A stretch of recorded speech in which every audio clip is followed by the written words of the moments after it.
It's the first leg of an alumni night doubleheader between the Southern Ohio Copperheads and the Xenia Scouts, and our Southern Ohio Copperheads have the opportunity to win the series against the first place Xenia Scouts.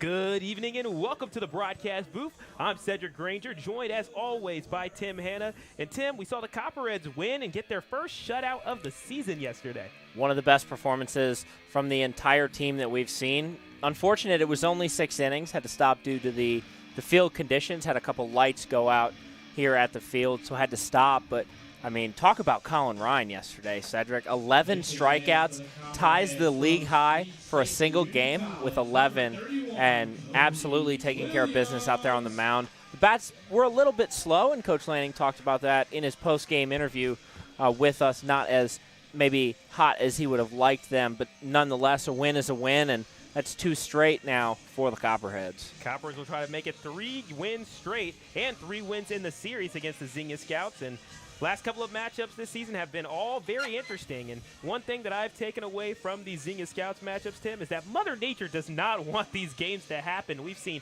rainy conditions. We've seen blazing hot conditions. And today we're going to see the thunderstorms potentially. So we're hoping to get the doubleheader in. You just need 5 innings apiece. So if Mother Nature can gift us 10 innings, it will be in for a good day. But Copperheads, they lead the series 2-1. They won the first game that finished on the series 8-5 off of a game-winning 3-run homer by Kyle Ratliff to center field, which ended up allowing the Copperheads to beat the Xenia Scouts on the road at Grady's Field. Then the second game was a 4-2 victory in the syncopated matchup where the Copperheads started the game off for Game 6. Then they had to resume it in Game 18, and then it finally finished later in Game 24 where the Copperheads were able to finally finish them 4-2.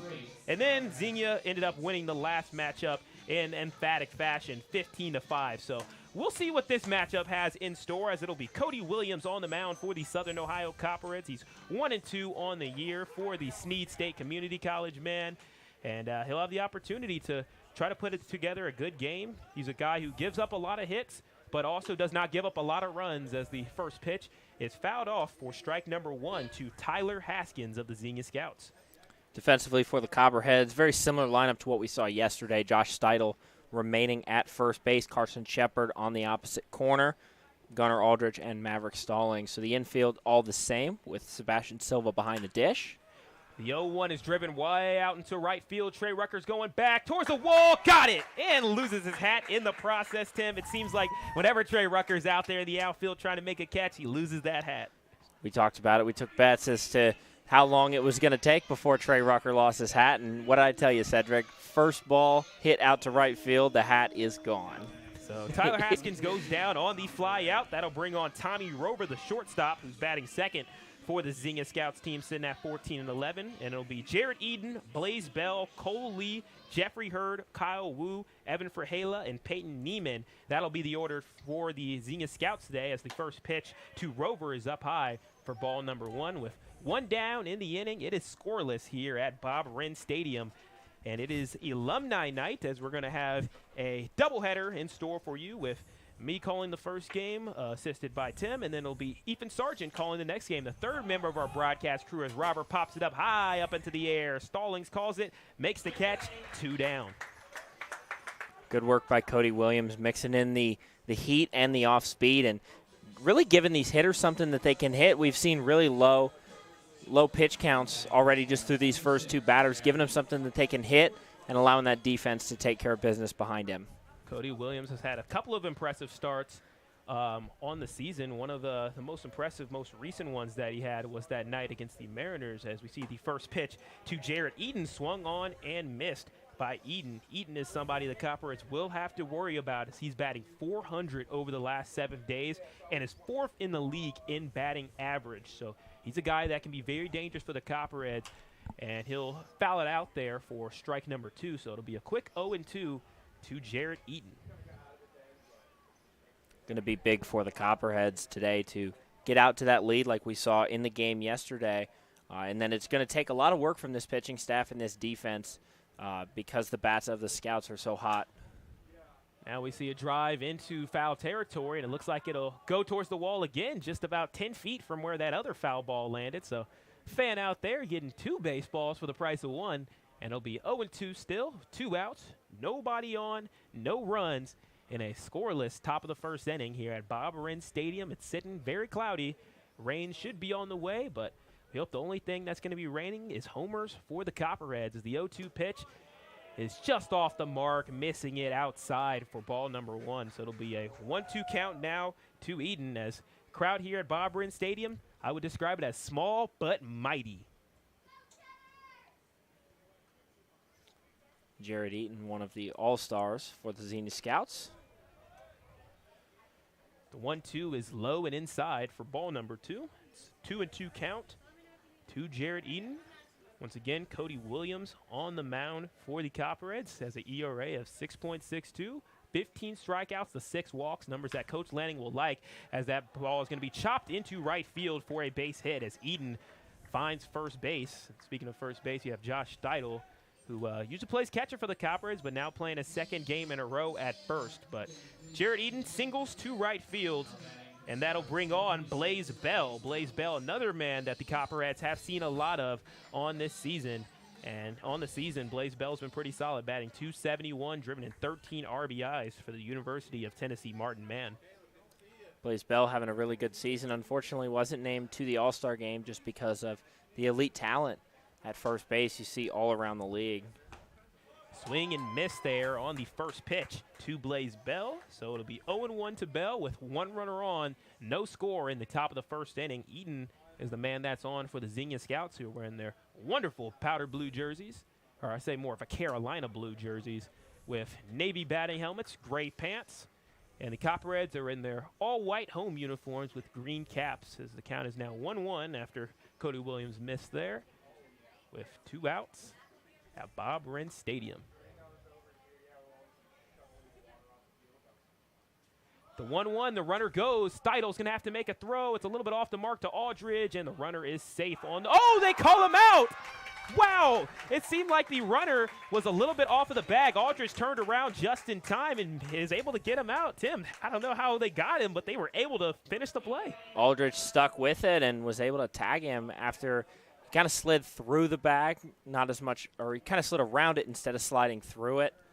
And Aldridge able to get him on the tag after he kind of slid around. So good work for the Copperheads. Gunnar Aldridge, just like he does on the base paths, showing that you don't ever give up on a play, and you never know what can happen. If you think you might get out at first base, you still keep running all the way through. If you think that you might be able to, that the guy already stole second base, yeah, you might as well tag him, see what can happen. You might get an out called, and that was one of those situations. So now, as a result of Jared Eaton getting caught stealing, we now have the Copperheads coming to bat up next in the bottom of the first inning. It'll be Carson Shepard, Gunnar Aldridge, and Kyle Ratliff for your Copperheads. You're listening to Southern Ohio Baseball on YouTube.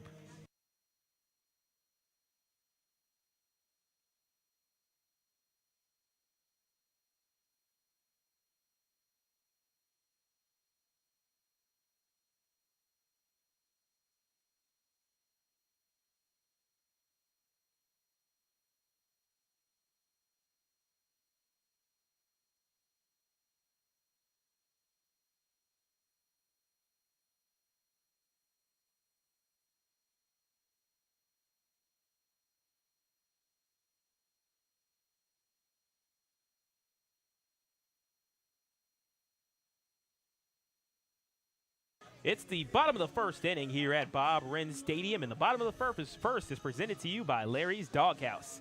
I always recommend the Copperhead Crunch Dog. That's a dog that I'll be getting right after this game. As for the doubleheader, we'll get to have a nice little dinner time in between, and that's always one of my favorites. But this game is scoreless here at Bob Wren Stadium.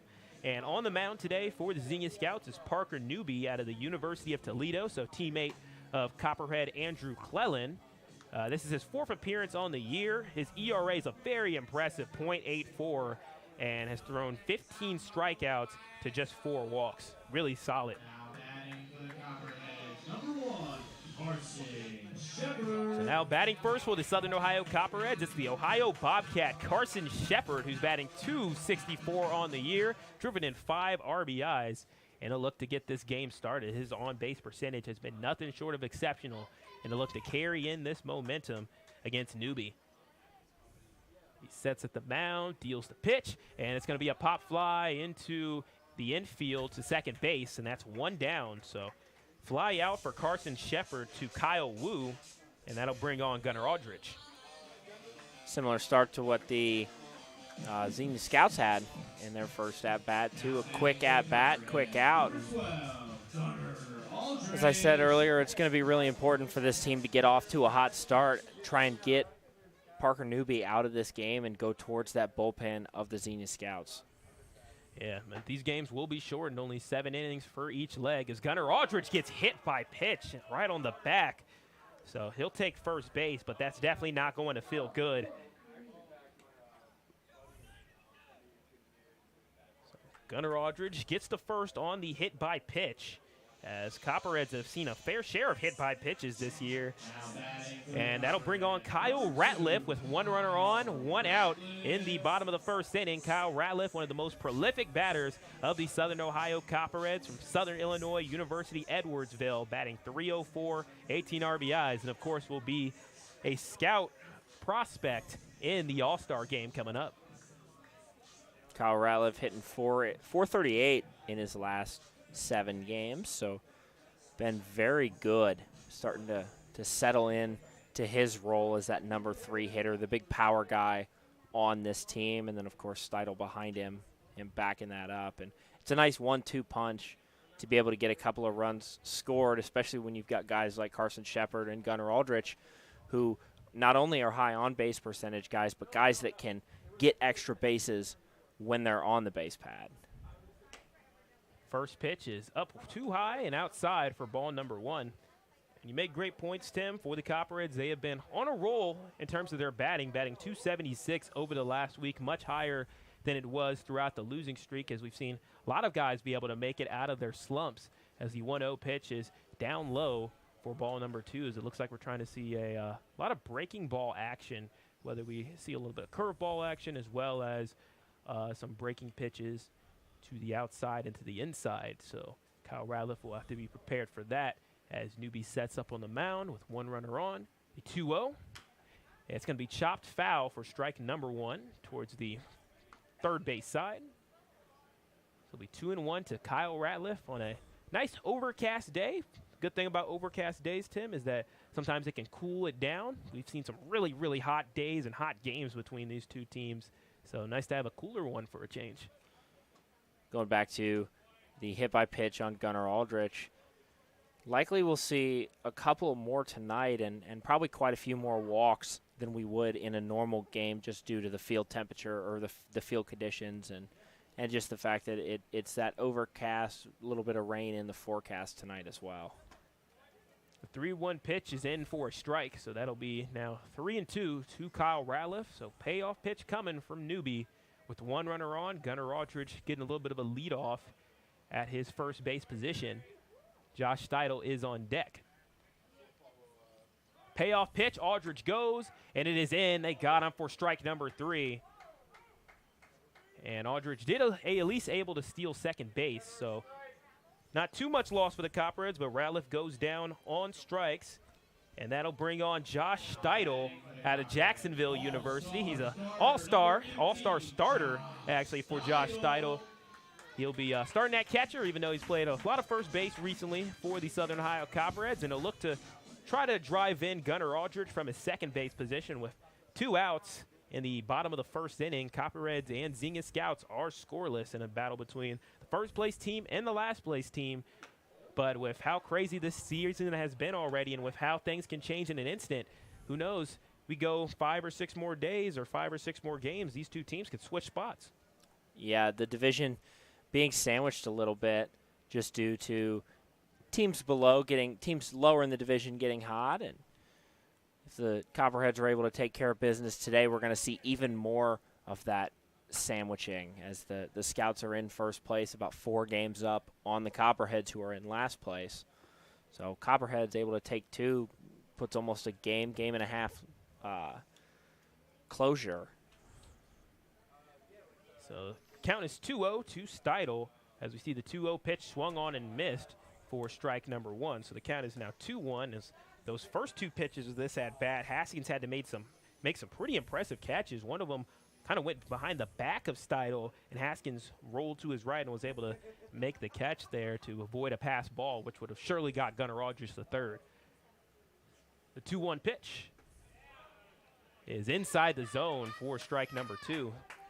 Umpire today at the strike calls, taking a little half-second break every time he calls it, so kind of adds a little bit to the drama on what the call will be, as we have 2 balls, 2 strikes, 2 outs, in a scoreless game here at the bottom of the first inning at Bob Wren Stadium. Copperheads and Scouts, the 2-2 pitch from Newby, fouled off backwards into the back netting, and will stay at 2-2. Brought the heat on that one, went 72 on the changeup for the first pitch, and then now back up to 85 on that fastball, low and away. With more people slowly starting to matriculate, Josh Steidel against Newby. Newby, the pitcher for the Xenia Scouts, delivered the 2-2 pitch, and Steidel is able to get it out into right field. Aldridge is going to round third, gets the sign. Will he be able to make it in time? Yes, it's an RBI single for Josh Steidel that goes over the head of the pitcher. So now he's going to take advantage of the error there and go ahead and get to second base, but it'll go down as an RBI single for Josh Steidel. Steidel delivers. Steidel delivering again. Yeah, that's exactly right, Sedric. Nice well-hit ball there past in between Blaze Bell and Kyle Wu, and found that gap. Gunnar Aldridge showing off the speed a little bit and able to get home. And just like last night, Sedric, Copperheads got out to an early lead, and we'll now have to rely on that pitching staff and the defense to hold. So here comes Trey Rucker at Arizona State. Take the first pitch low for ball number 1.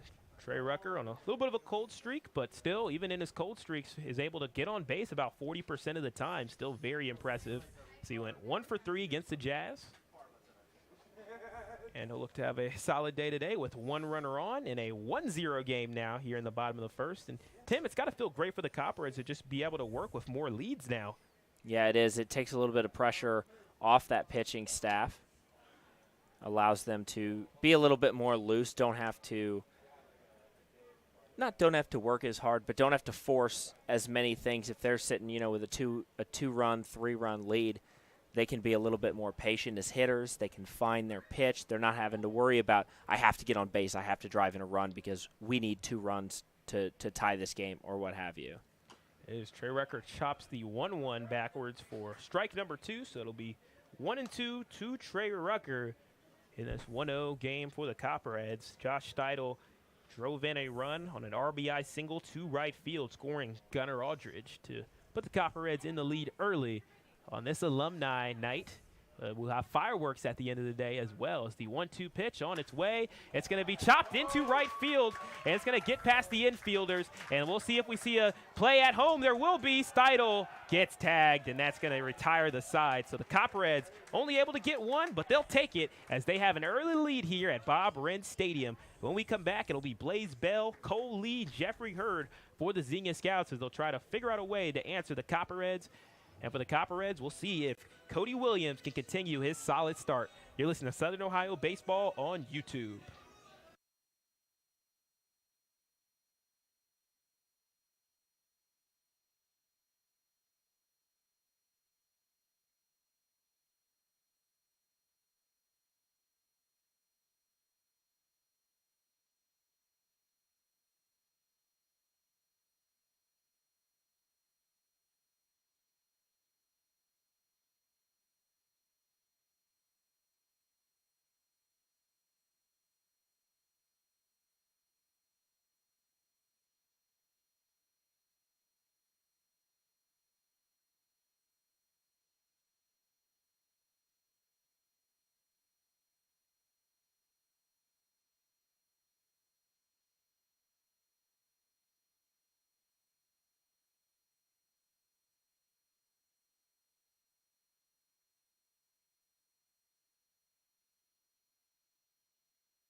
It's the top of the second inning here at Bob Wren Stadium. The top of the second is presented to you by Jackie O's. So for all our Copperheads fans over the age of 21, I definitely recommend the Homer's Hazy IPA.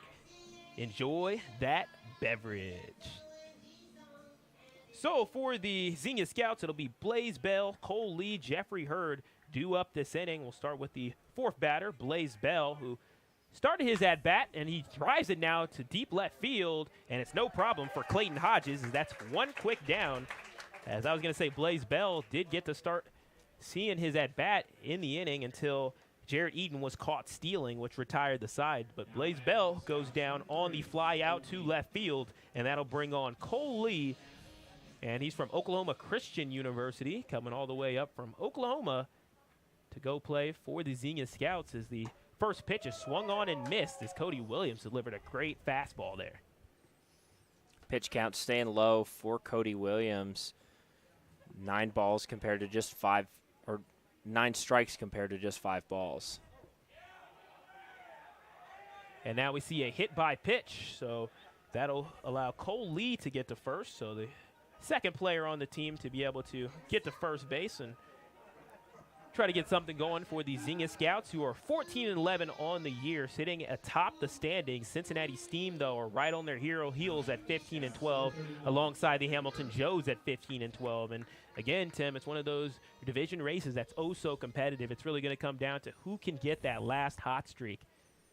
Yeah, it'll all be about how teams are going to play down this stretch, and these next couple of weeks are going to be critical for teams that are trying to make moves upwards, and also critical for teams that are trying to stay atop of that division. We've seen the Hamilton Joes kind of fall in their last couple of games. I believe they're 3-7 or 4-6 in their last 10. So starting to get a little cold, but Jeffrey Hurd is the new batter. Took the first 2 pitches for balls, as he's from Cal State Sacramento, San Jose, California.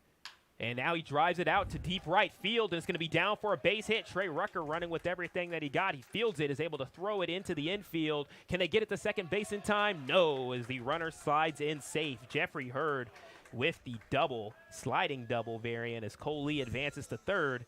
With only 1 out in the inning, Copperheads in a little bit of trouble now. We've seen Cody Williams, though. This has been one of his strong suits. He gives up a lot of hits, but he's been able to do a great job of bending but not breaking. So he'll have to do a really great job of that here against the ever-so-dangerous Kyle Wu, who's cooled down a little bit since last time, but still batting well over 300 at 318 this season, and has driven in 6 RBIs. And last time we played him, he had a stretch where he was batting 424 over a 7-day period. First pitch to Wu is down low, but hits the edge of the strike zone for strike number 1. a little bit weird that the umpires takes an extra second to call those strikes. It, as you said, Sedric, kind of builds the suspense, but. And now the 0-1 is fouled backwards for strike number 2. So it's 0-2 with 1 out. Runners on second and third, only force out at first. And any base hit will more than likely score a runner. And we'll see if Cody Williams can get out of the jam. As Williams sets up at the mound, delivers the pitch, swing and miss there. And now Wu goes down swinging. So good pitch there for Williams, his first strikeout of the day. Went fastball, off speed, fastball again. Got him back up top. Wu able to make contact on the off speed, but sent that back foul. And Williams blew one by him to finish the job. So now it's the dangerous bat of Evan Verhela, who's on a hot streak, batting .500 over his last 7 days, which is one of the highest in the league. And he swings and misses there for strike number 1. With 2 runners in scoring position, it's Cole Lee at third, Jeffrey Hurd at second.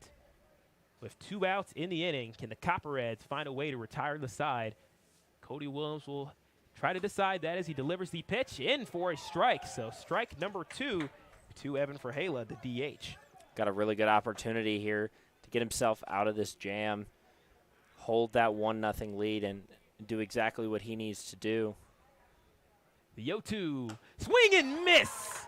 Cody Williams does it again. as he's been in many situations this year where he's had guys on first, second, and third, and he comes up big to retire the side with 2 runners left on base. When we come back, the Southern Ohio Copperheads will have Bam Thomas, Clayton Hodges, and Maverick Stallings, and we'll see if the Copperheads can add to their lead when we come back. You're listening to Southern Ohio Baseball on YouTube.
It's the bottom of the second inning here at Bob Wren Stadium. The bottom of the second is presented to you by Steak and Shake.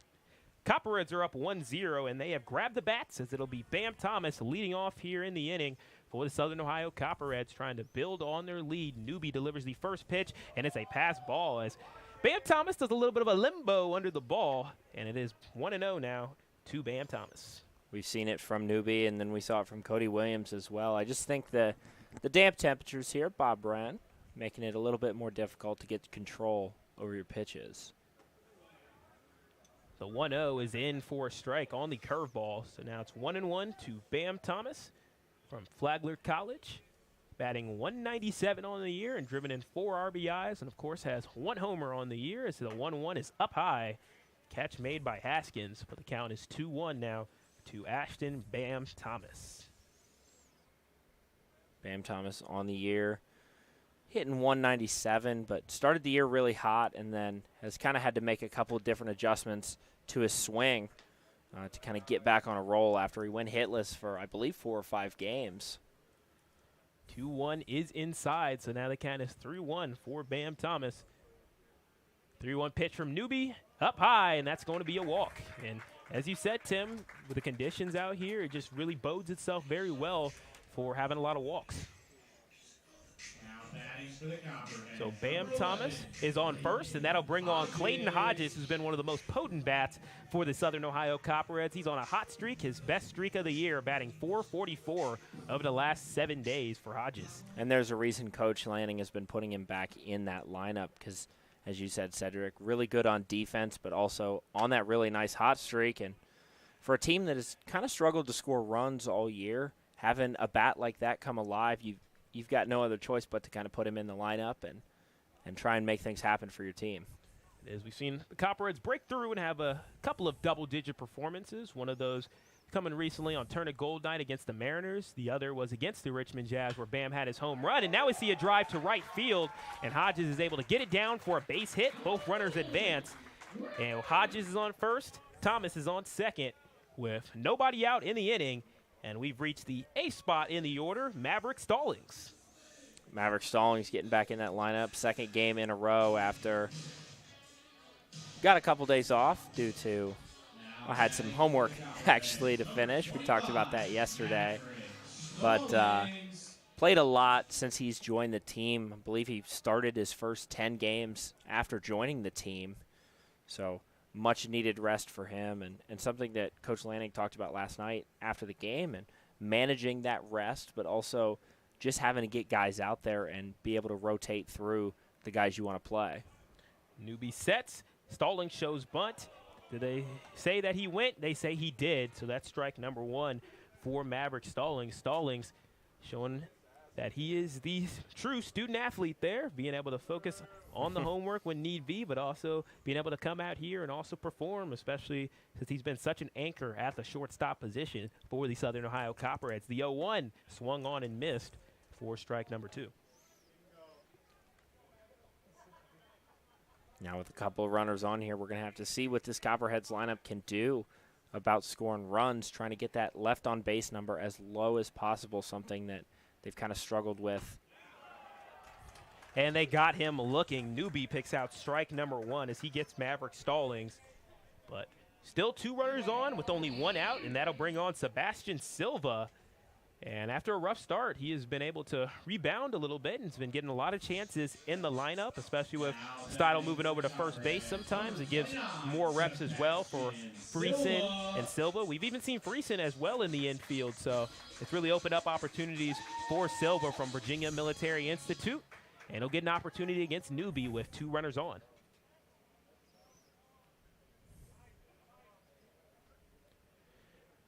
Newbie sets. Gets his foot in the ground, delivers the pitch, and it's in for strike number 1. Solid pitch from Newbie in this 1-0 game where the Copperheads are in the lead. It was a Josh Steidel RBI single to right field, which scored Gunnar Aldridge. And that's how we're at 1-0. Now thrown 6 straight strikes. Now we see a drive in the left field. Will it stay fair? No, it goes right in front of the Copperhead bullpen for strike number 2.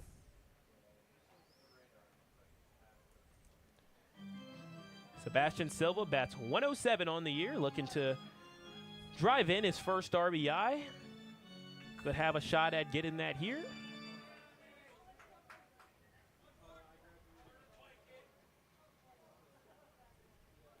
The 0-2 outside for ball number 1. We've seen Silva be able to work some counts into his favor in the last game as he had 2 walks, which allowed him to be able to score 1 run in that shortened game against the Richmond Jazz, where the Copperheads won 4-0.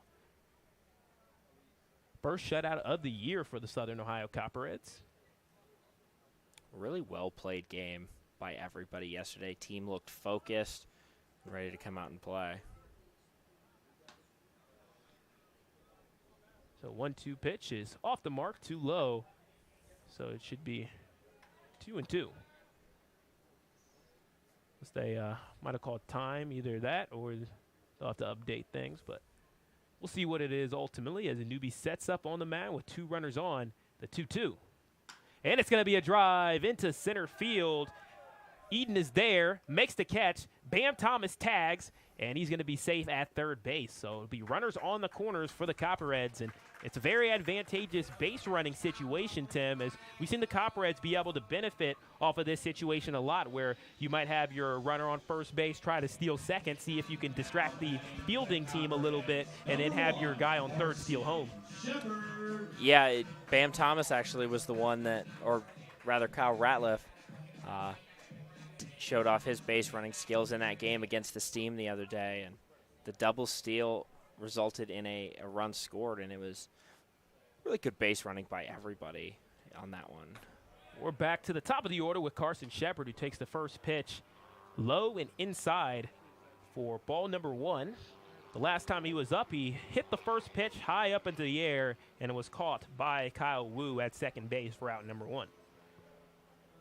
We'll see how he can fare here as he will face a 1-0 count from Newbie. As the runner goes, Clayton Hodges, there won't be a throw. He's safe at second. So stolen base for the Southern Ohio Copperheads. Good work by Hodges, just being able to know when to go at the exact right time. Must have watched the tape from that Cincinnati game to see that double steal. And no, that's something that's in the Copperheads' wheelhouse. So with 2 outs, 1-0 lead, the 2-0 pitch. And there's a swing and miss for strike number 1 from Carson Shepard. Shepard, one of the players we got to interview in the last game, as his scoring was instrumental in that win. Went 1 for 2, 1 walk, and the big one was the RBI single that scored not 1 but 2 runners for the Copperheads, as we see the 2-1 pitch low and inside for ball number 3. That low and inside portion with the strike zone so small. Carson Shepard crowding the home plate a little bit. You see a lot of people miss low and inside. Hard to hit that inside part of the plate. on a guy like Carson Shepard. The 3-1 is in for strike number 2. And in that inside of the zone, as Newbie showed he can potentially deliver on that inside portion. He'll have to do it again, though, if he wants to get out of this inning. Runners on second, runners on third. Bam, Thomas, that runner on third. Hodges on second. The payoff pitch. It's chopped back, so we'll do it again at 3-2 in this 1-0 game on a very overcast evening here in Athens, Ohio.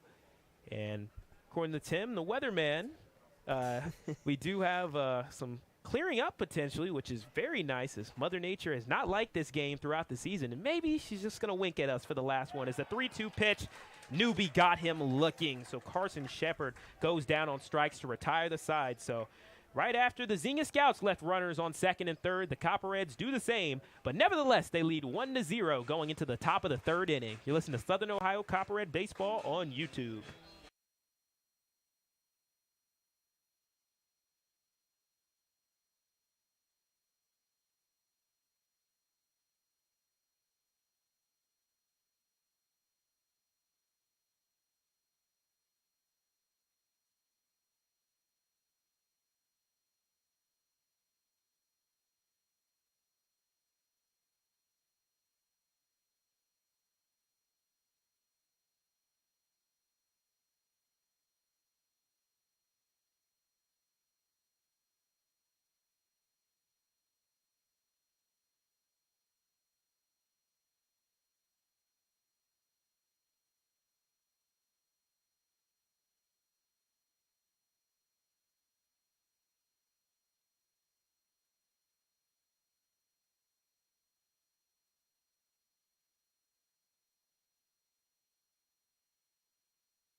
It's the top of the third inning here at Bob Wren Stadium. The top of the third is presented to you by OUCU Financial, where you belong.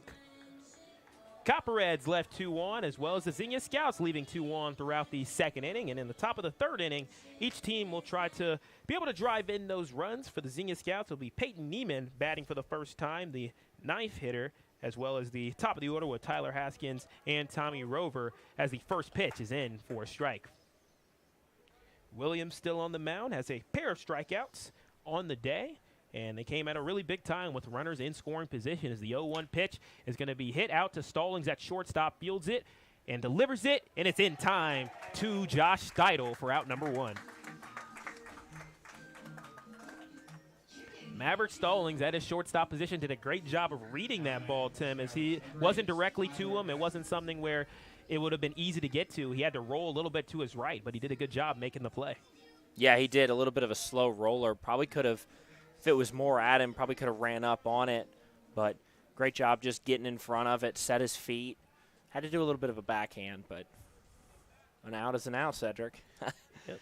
Neiman goes down on the ground out, and now we see a bunt attempt here from Haskins. It stays fair, so it'll be safe, as that will count as a bunt single for Tyler Haskins. I mean, he dialed it up at a time the Copperheads did not expect. He did. He put that just about as good as you can get on a bunt single down there.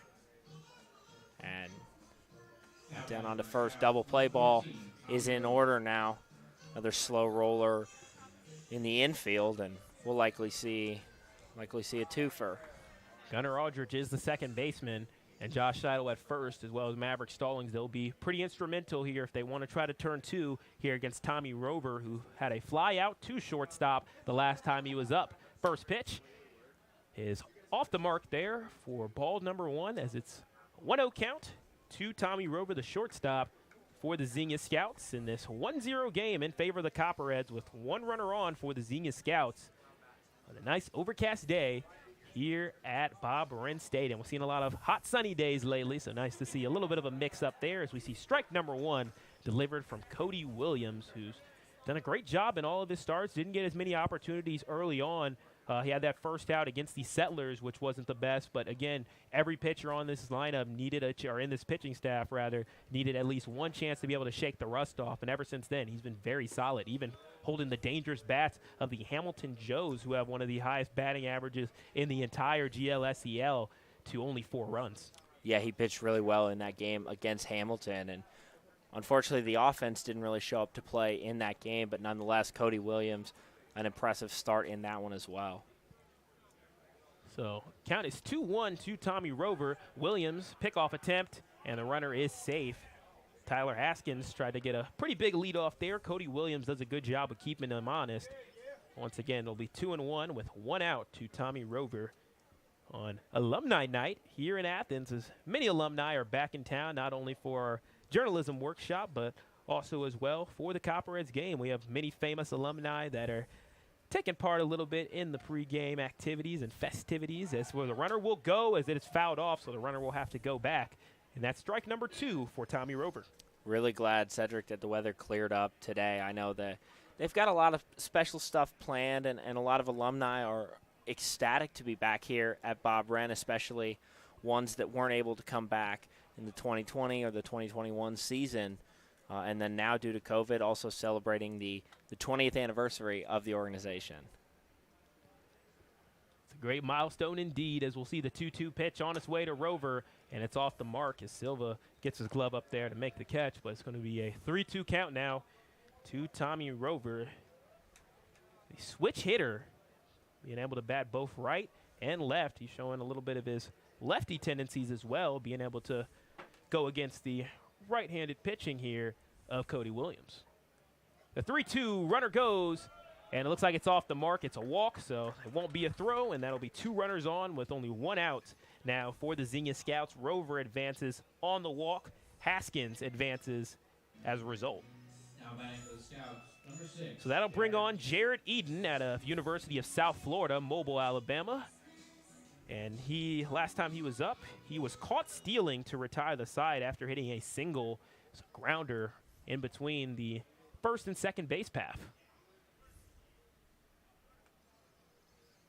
Williams, the first pitch is going to be a deep drive into right field. Rucker loses his hat. Can he make the catch? He does!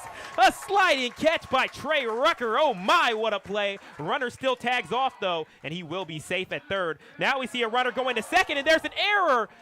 And now, just when the Copperheads look like they made a fantastic play, there's going to be a run scoring as a result of the error by the Xenia Scouts. Tyler Haskins comes in, still being aware on the base pass despite the great catch, and Tommy Rover advances to third base. Tough break for the Copperheads. I know Carson Shepard out there trying to make a play, but sometimes you just got to let him have it. It was a close play on the ball anyways, and now resulted in a run coming across the plate.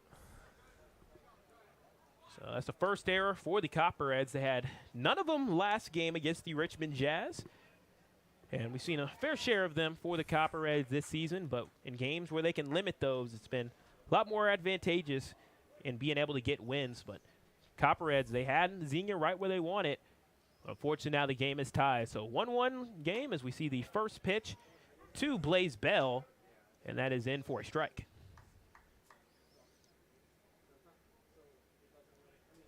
Definitely some interesting scoring on that last one as well. It'll go Jared Eaton going down on the fly out, and then Haskins reaching on an error, and Rover getting the third off of the error.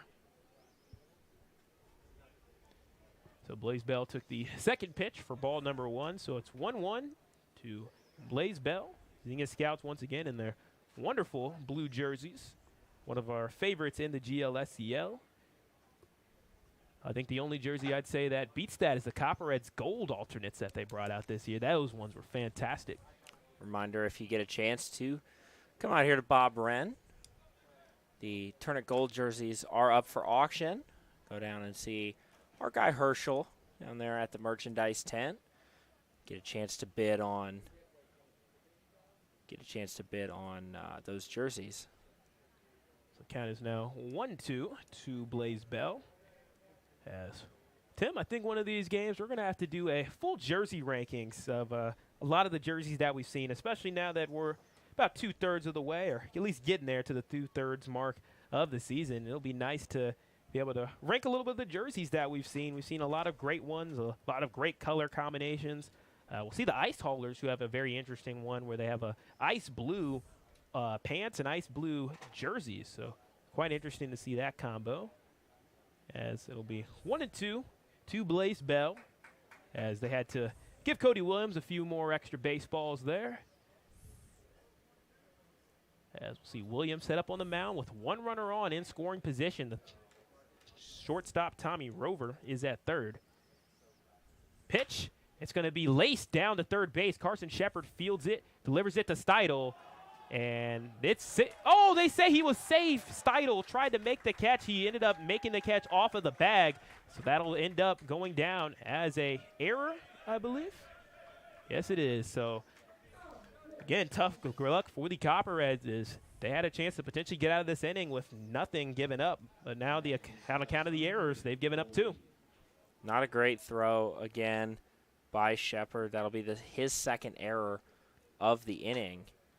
Have to limit those. Pop fly high up in the air. Silva's there, makes the catch to retire the side. So the Copperheads have a little bit of sloppy fielding there, but they're able to at least only allow 2 runs. But they'll have some work to do as they go into the bottom of the third. It'll be the second, third, and fourth batters for the Copperheads. It'll be Gunnar Aldridge, Kyle Ratliff, Josh Steidel, and they'll try to give the Copperheads the lead back in this series against the Xenia Scouts. You listen to Southern Ohio Copperheads Baseball on YouTube.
It's the bottom of the third inning here at Bob Wren Stadium. The bottom of the third is presented to you by Eclipse Company Store.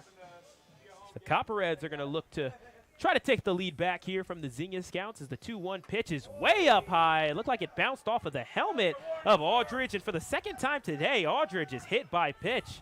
It looks like Newbie and Aldridge are having a little bit of anger, and the crowd is definitely not liking that. No, the second time he's hit Aldridge, first time in the back, now up in the helmet. And crowd seems to think there's a little bit more going on. I safely assume there isn't yet, but maybe if Aldridge has hit a third time, he's a pretty fiery guy, Sedric. I don't know. We'll see what happens. There's a lot of rivalry starting to form. We've seen Copperheads and Joes become a rivalry. Copperheads and Settlers also forming in. Maybe Copperheads and Scouts is the next one, as the series has been a competitive one. It's a 2-1 series lead for the Southern Ohio Copperheads. And today we'll decide who will take the tiebreaker, which can be important as Kyle Ratliff takes the first pitch outside for ball number 1. Ratliff struck out the last time he was up, and he'll look to try to get his first hit of the day for the home run king right now, as he's now joined by a couple of other batters as he takes the 1-0 in for a strike, as a pair of Ice Hauler batters also have 5 home runs on the season. Copperheads and Ice Haulers will play later this year on the 17th, 18th, 22nd, and 23rd.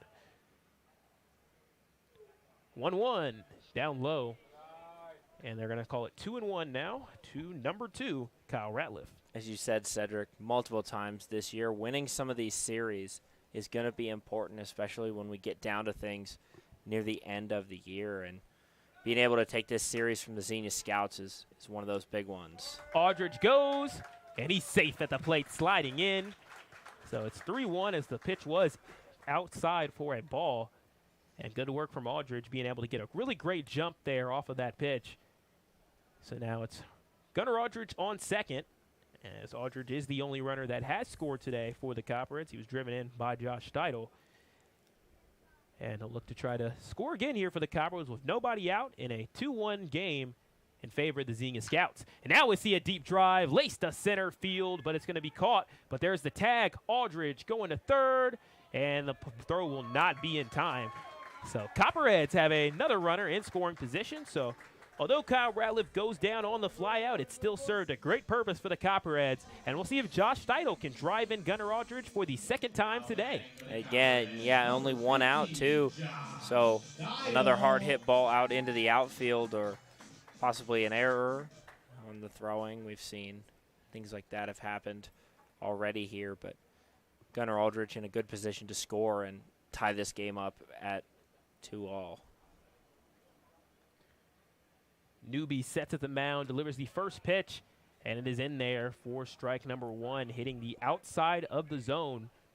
And we'll see what other parts of the zone he'll try to attack against Josh Steidel, who's had a couple of homers on the year, 4 of them to be exact, as the 0-1 pitch is off the mark this time, inside for ball number 1. Bit higher, too, in the zone, and Steidel, nice level, smooth swing, and the right side of the field he favors more as a left-handed hitter. The 1-1 is driven into right field, and Tim, it looks like history's going to repeat itself. Once again, Josh Steidel driving in Gunnar Aldridge for a run. This game is tied. Good hit ball by Steidel, found that gap. Didn't hit it super hard, just hit it, into that gap, and able to get his second RBI of the day. So Josh Steidel once again on clone play is RBI singles to right field. Now that'll bring on Trey Rucker, who was able to reach first base the last time he was up on a single of his own. And then the side was ultimately retired as Steidel tried to go home and he was tagged off at the plate. So nearly an RBI for Trey Rucker, but he'll try to get one here. He's been close to getting home runs a few times this season. One of them was robbed by Hayden Christensen out at the Reds Urban Youth Academy as he swings on the 1-0. It's fouled backwards for strike number 1 with one runner on in a tie ball game, 2-2 between the Scouts and the Copperheads. Copperheads trying to take the series against the team that's sitting atop the standings right now. As Copperheads, we talked a lot about upward mobility, and this is their chance to strike. And now the 1-1 is in for a strike, so now the count is 1-2 to Trey Rucker.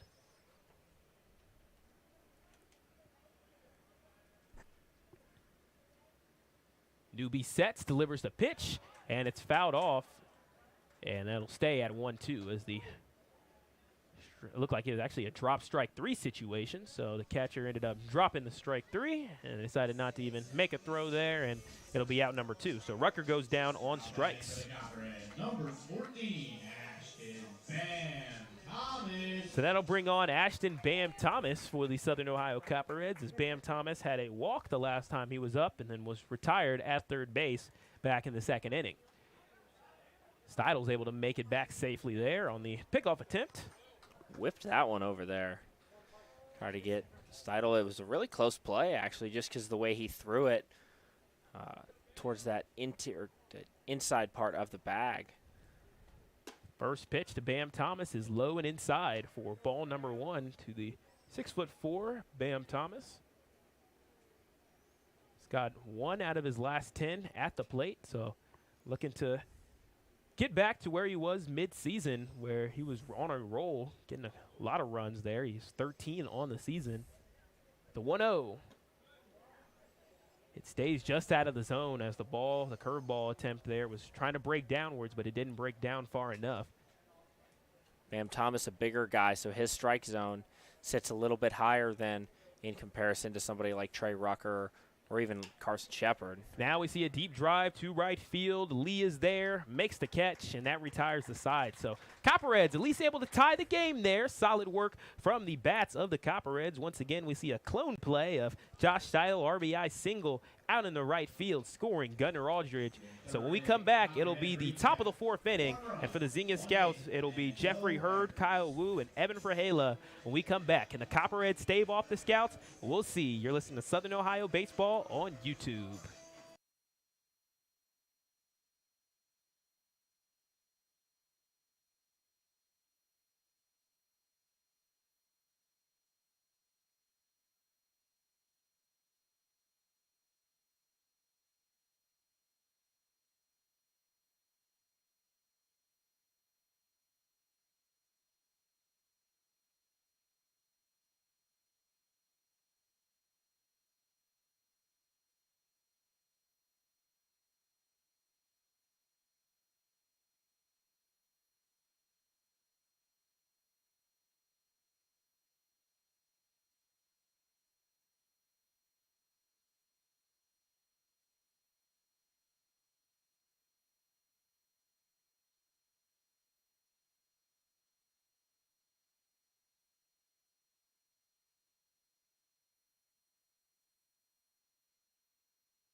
It's the top of the 4th inning here at Bob Wren Stadium. The top of the 4th is presented to you by Ohio Health. Copperheads and Xenia Scouts all tied up 2-2 in this day where we will see a doubleheader between both of these two teams. First game, of course, started at 5:05, and then the second game will start at 7. And excited for you guys to hear Ethan Sargent on play-by-play for the first time today, our PA announcer, as well as third member of our broadcast crew. And sometimes we switch places every now and again to get a lot of reps at each position. Of course, Copperheads is all about being student-led and being able to help us with all of our skills. As the first pitch to Hurd was in for a strike, and the second pitch is the exact same, strike number 2 to Hurd. Williams pitching into his 4th inning and has a couple of strikeouts on the day, 2 to be exact, and a look to try to pick up his 3 against Jeffrey Hurd. The 0-2 is popped up foul backwards right over our press box, so it'll stay at 0-2 for Jeffrey Hurd. Jeffrey Hurd had a double earlier in the game, but was not able to score. Pitch count looking good. 2 for Cody Williams. Just over that 40 mark here in the 4th inning of work, so being really efficient. And if he continues this streak this trend, about 10, 12 pitches per inning, we'll see him go a long ways in this game, Sedric. It is, and the big story here, well, let's see if the Copperheads fielding can be able to back him up, as a couple of the runs right now were both due to error, so we'll see if the Copperheads can shore it up and be able to keep the Scouts at 2. And now we see a drive into left field. Hodges slides, makes the catch smoothly for out number 1. So impressive to me when we watch these outfielders, Sedric, their ability to just shift their body and manipulate it to make these plays. Even the infielders as well, guys like Maverick Stalling or Gunnar Aldridge, able to kind of slide or like shift their hips and make these quick movement plays, something that I wasn't doing when I was out there playing in the Troy Junior Baseball. But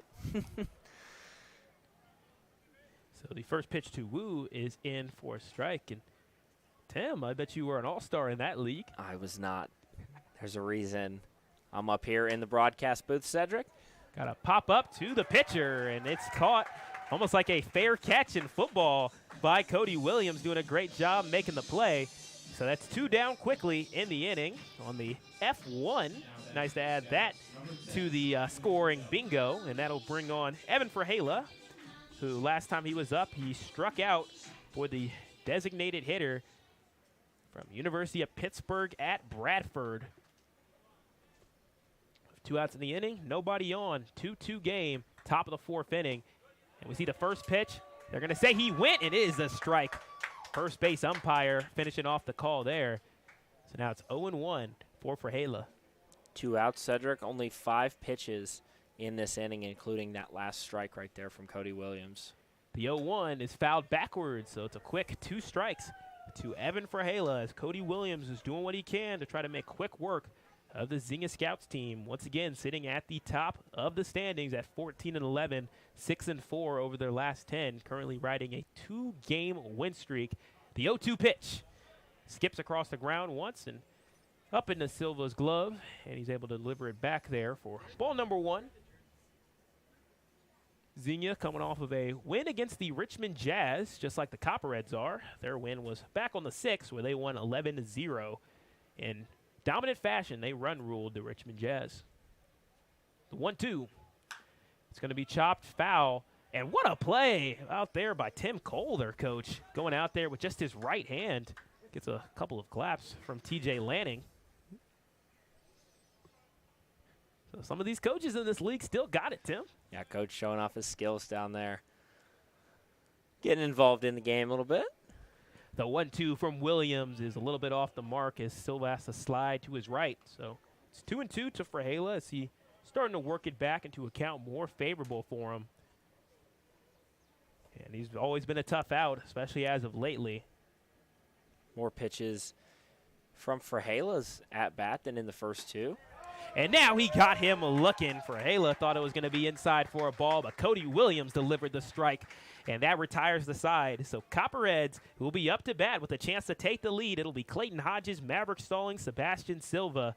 In a 2-2 game, you're listening to Southern Ohio Copperhead Baseball on YouTube.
It's the bottom of the 4th inning presented by Larry's Doghouse here at Bob Wren Stadium. Southern Ohio Copperheads, Xenia Scouts deadlocked at 2, but the Copperheads will try to change that as it'll be Clayton Hodges coming out to bat first for the Copperheads, the 7th batter in the order, followed by Maverick Stalling, Sebastian Silva. Your 7, 8, 9 are due up in the inning for the Copperheads, who've been able to score runs in odd innings but have not been able to in even innings. So we'll see if Clayton Hodges can shake that pattern for the Copperheads.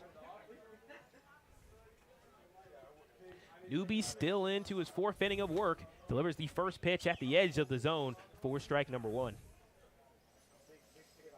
Hodges, last time he was up, he picked up a single out in that situation in the 2nd inning where the Copperheads were able to get a runner on 3rd, runner on 2nd, but weren't able to finish the job as the 0-1 is a little bit off the mark for ball number 1. So it is 1-1 to Clayton Hodges, matching his jersey number 11. Newbie doing a good job throwing strikes, 31 compared to just 24 balls. And this one. 1-1 chopped out to Coach Lanning this time. And he throws it out to the crowd and to a fan. So fan getting a little bit of a souvenir. And there'll be a lot of souvenirs being handed out potentially in this doubleheader. So instead of your normal 9-inning game, you have at minimum 10, but 14 innings on the docket as they got Hodges that time. He had him looking as Newbie really starting to pick up energy and pick up steam as he goes. Been one of those pitchers that is an unsung part of this starting rotation. 15 strikeouts, 4 walks on the season. And with that being his 5th strikeout, now he's up to 20 on the year. So Hodges goes down looking, and that'll bring down Maverick Stallings, who takes the first pitch in for a ball. And the last time Stallings was up, he struck out looking for out number 1 of inning number 2.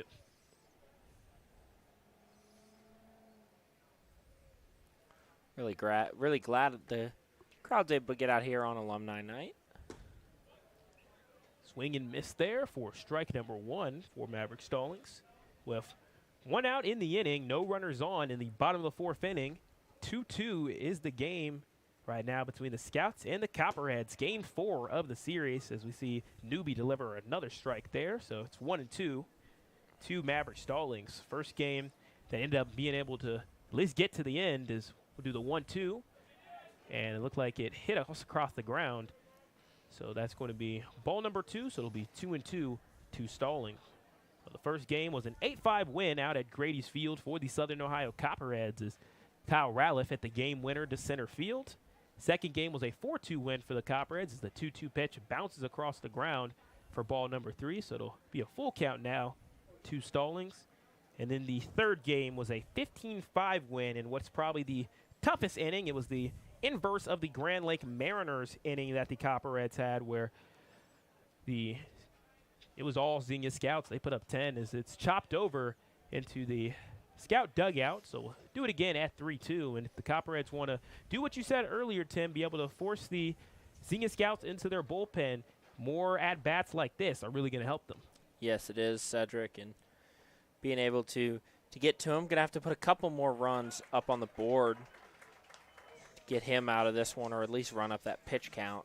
So we see strikeout number 6 for Newbie as he's been on a rampage ever since the second inning here, as he's only given up 1 run at that point and 5 strikeouts since that stage as well. We'll see if Sebastian Silva can break the streak, as Copperheads, one thing that's really hurt them has been these slumps that happen sometime mid-game where maybe 7 batters or 8 batters in a row get retired. Right now it is at 4. We'll see if Silva can break the slump here for the Cheads. We're still tied up in this game, 2-2. And got everything working here at Bob Wren Stadium. The lights are back on and functioning here as Colin Ryan pitched so well. It was a true lights-out performance as Silva struck it, or he had a strike there. So it's 1-1 with 2 outs, nobody on. It's a really good point, Cedric. You talked about trends that the Copperheads will go, 6, 7, 8, 9 guys retired in a row. That tends to happen a lot, too, when this team starts off with a lead. The 1-1 is inside there as Clayton Hodges, Sebastian Silva jukes back for the get out of the way of the pitch there. So now it's a 2-1 count. Newbie sets, and there's a swing and miss for strike number 2. So 2 balls, 2 strikes, 2 outs in a 2-2 game here at Bob Wren Stadium. This is game number 1 of a doubleheader against the Xenia Scouts, which will decide who will win this series on the year. 2-2. Chopped high up in the air. It looked like it bounced off of Silva twice, and you'll have to walk that off a little bit. Those never feel good. Silva getting beat up a little bit, taking a couple of those skipped pitches and behind the plate, and then now hitting a couple off of him. And always have to give a shout out to the toughness of every single catcher on this Copperhead squad. Not an easy position. Has the 2-2 pitch on its way, and it's in for strike number 3. This time they got him looking. So Newbie with his 7th strikeout of the day, trying to give Colin Ryan a little bit of a run for his money for that GLSCL strikeout total. But nevertheless, the Copperheads are still tied going into the top of the 5th inning against the Xenia Scouts. You listen to Southern Ohio Baseball on YouTube.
It's the top of the 5th inning here at Bob Wren Stadium, and the top of the 5th is presented to you by Jackie O's. So for all our Copperheads fans over the age of 21, we recommend you trying the Homer's Hazy IPA. So if you're over the age of 21, once again, enjoy that beverage.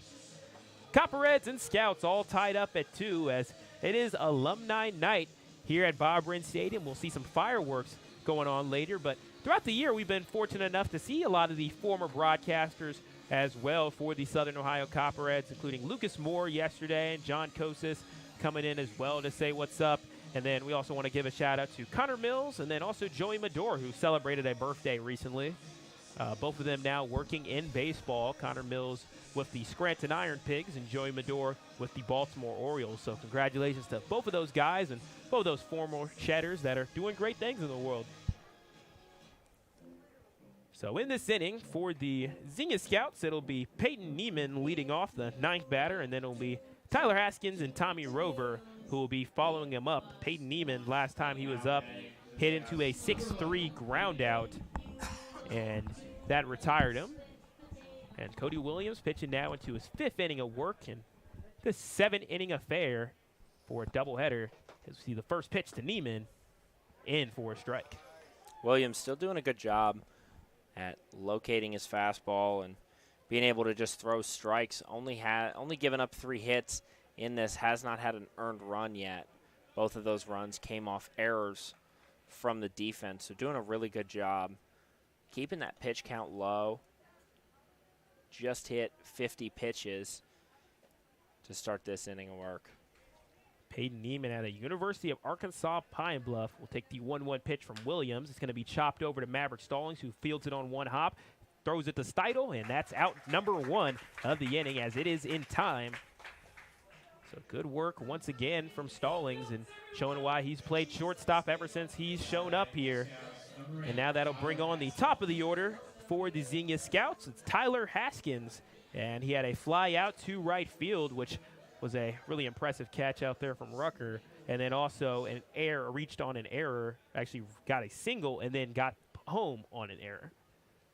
Go ahead and clearing that up there. Hopefully the skies will also clear up too, as it seems like we're starting to see little bits of blue peeking through. Maybe we'll see Mr. Golden Sun as well, as the first pitch was thrown for a ball to Tyler Haskins, and see if Williams will dial up a fastball on this one. And that hit is going to be laced to right field, and it's going to be down for a single. So Tyler Haskins adds to his great day. Now 2 for 3, and that'll bring on Tommy Rover with only 1 down in the inning. Last time Tommy Rover was at the plate, had ground scored, got walked, able to come across and score again on an error. That 3rd inning from the Copperheads. Errors cost Copperheads a lot in past games. We saw them fall to the Richmond Jazz one game where, again, errors really cost them. They put 5 up in that one. In the next game, they were able to clear it up and get 0. So we'll see what the Copperheads can do here against Rover, as the first pitch is in for a ball. So it's 1-0. We'll actually make that 2-0 here for Cody Williams. Williams with a couple of strikeouts on the day, a trio of them. Looking for strikeout number 4 with 1 runner on. The pitch to Rover is going to be hit right down Broadway and into center field for another base hit. So runners advance to 1st and 2nd for the light blue and navy of the Xenia Scouts. And that'll bring on Jared Eaton, who has a single and a fly out. Jared Eaton back in the 1st inning tried to get to second base on a stolen base attempt, and it resulted in a caught stealing. Right now, it seems like the Xenia Scouts, who have been batting .298 over the last 7 days, are really starting to settle in against Cody Williams. But we've seen a lot of teams get hits against Cody Williams, but Cody has been doing a good job of being able to make sure they don't get home. He does, and just confident in what he throws, able to know what he can hit, know what he can't hit. Inside that zone, maybe something that he can get hitters to chase down below as well. But a guy that's just really confident in what he has in his arsenal. Yeah, but he's going against a very confident batter as well, and Jared Eaton batting .351 on the year, one of the highest totals in the league, driven in 7 RBIs. and takes the 1-0 for a strike. So it's 1-1 in a 2-2 game between the Copperheads and the Scouts. Copperheads sitting at last, Scouts sitting at first, but things can change in an instant, especially if the Copperheads can try to pick up 2 wins on the day, as we'll see a little timeout there from Eaton. And then on the other side of the division, the Michigan Monarchs have been on a roll as they're starting to separate from the rest of the league with a league-high 17 wins. They're 17-10. As we see a chopper out to Gunnar Aldridge at second base, he's able to throw it out to Josh Steidel on the fielder's choice. So that makes 2 down in the inning as Eaton will ground out, but both of the runners advance. So Haskins to third, Rover to second. Eaton goes down on the fielder's choice, and that'll bring on Blaze Bell, who has a fly out to left field and an error where he reached on an error at third base.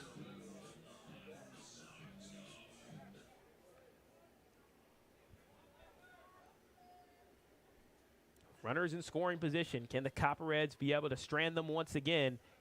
And Silva slides to be able to stop that from being a pass ball. And the count is 1-0. As pass balls will result in a run in this sort of situation. So control will be a big factor. Just want to continue to keep us attacking that zone, giving the hitters something that they'll swing at. High pop fly going up into right field. Will it stay fair? No. Or more like, will it stay in play, rather, as it went out towards the wall. And it fell down. As with these doubleheaders, this is our first one that we've gotten to see at home that's been fully played. And it was interesting to see how the crowds would work out. We kind of started off nice and light as people are getting off of work on this nice Friday night. And now we got people coming in, bringing their families, and people slowly matriculating in as there's a kid that went out to grab that baseball as the 1-1 pitch, outside and low for ball number 2. So it's 2-1 with 2 runners on. Tommy Rover at second, Haskins on third for the Xenia Scouts trying to take the lead.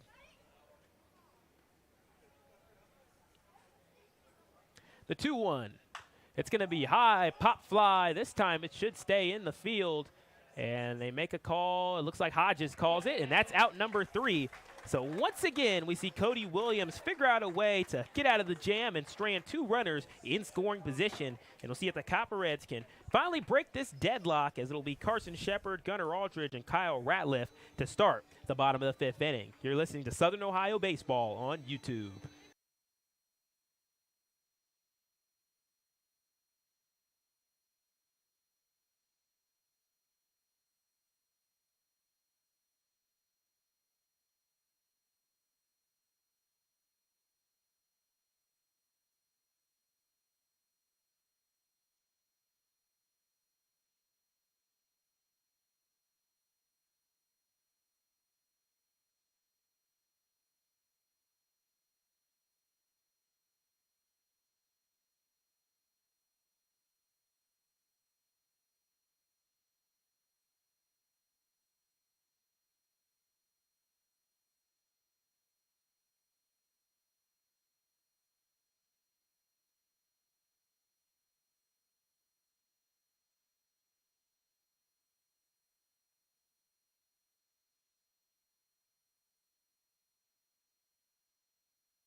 It's the bottom of the 5th inning here at Bob Wren Stadium. The bottom of the 5th is presented to you by Steak and Shake.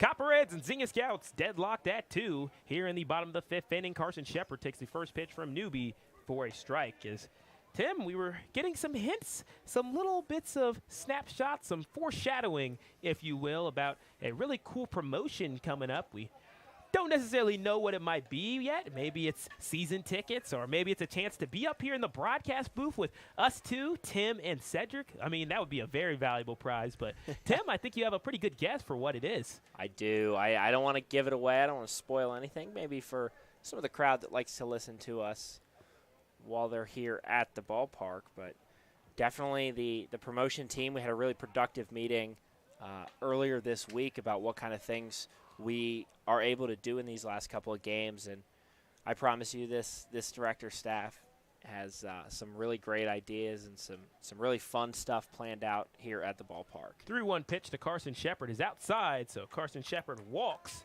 So he'll get the first base with nobody out in the bottom of the 5th inning, 2-2 game, and that'll bring on Gunnar Aldridge, and this isn't that bad. You definitely got to pay attention to, as we've seen a pair of hit-by pitches on the first pitch. So if Newbie does what he does last time and hits Gunnar Aldridge, I think things could get kind of scary. Yeah, likely we'll see Newbie tossed from this game if he does hit Aldridge for a 3rd time in a row. First pitch to Aldridge as the runner will go. Shepard, the ball looks like it's there in time, and he is out. Carson Shepard caught stealing, tried to do his best to get to second base, but the throw was solid from Haskins. Yeah, something Shepard does a lot, actually gets that nice jump on the pitch and then uses that speed, that elusiveness to get those stolen bases, but not able to get past Tyler Haskins this time. So bad fortune for the Copperheads as the pitch was in for strike number 1, and then we saw the caught stealing by Shepard for out number 1. But the second pitch there is a ball, as we see a little bit of scooping action from Haskins at catcher, as the 1-1 is going to be hit into center field for a base hit. Good work from Gunnar Aldridge, working the shallow portion of the center field right in front of Eaton. So to replace Carson Shepard at first base, you had Gunnar Aldridge. So although there's 1 out of the inning, the Copperheads still do have 1 on, and that'll bring on Kyle Ratliff, who has a strikeout and a flyout to center field, and he'll look for his first hit of the day. Newbie's pitch count reaching 76 now after that hit from Shepard. So a little bit of activity down there in the Scouts bullpen, as likely not see him get any higher than 80 or 85 pitches. Ratliff takes the first pitch outside for ball number 1, as again, whenever a doubleheader happens, Tim, a little bit of a tongue twister, you have to always pay attention to the pitchers that you're using in your staff. As you see the pickoff attempt go way over the head, so Gunnar Aldridge can take advantage as he's making his way to second. Scampers, and the Copperheads take advantage of the mistake. Got that stolen base back on the mistake from Newbie. Just looking at the velocity and things that we've seen from Newbie, something Carson Shepard talked to us last night about how hard it is to hit those slower pitches, and a couple of these pitches from Newbie have been down in the low 60s, talking about 62, 63, sometimes even 60 on those changeups, and difficult for those hitters to kind of get a time for. The 1-0 is on the money for strike number 1 to Kyle Ratliff. With 1 runner on, that's Gunnar Aldridge at second base. In the bottom of the 5th inning here at Bob Wren Stadium on this doubleheader, which all doubleheaders in this league are both 2-7 innings, so games are a little bit shorter. As we see a deep drive up in the center field, it's going to go high up in the air, and the outfielders will get under it, and it'll be the right fielder that comes up making the play. It's Lee, who turns around, delivers the throw, but it's not in time. So once again, we see back-to-back plays where Kyle Ratliff skies it out to center field, and it allows Gunnar Aldridge to get in scoring position.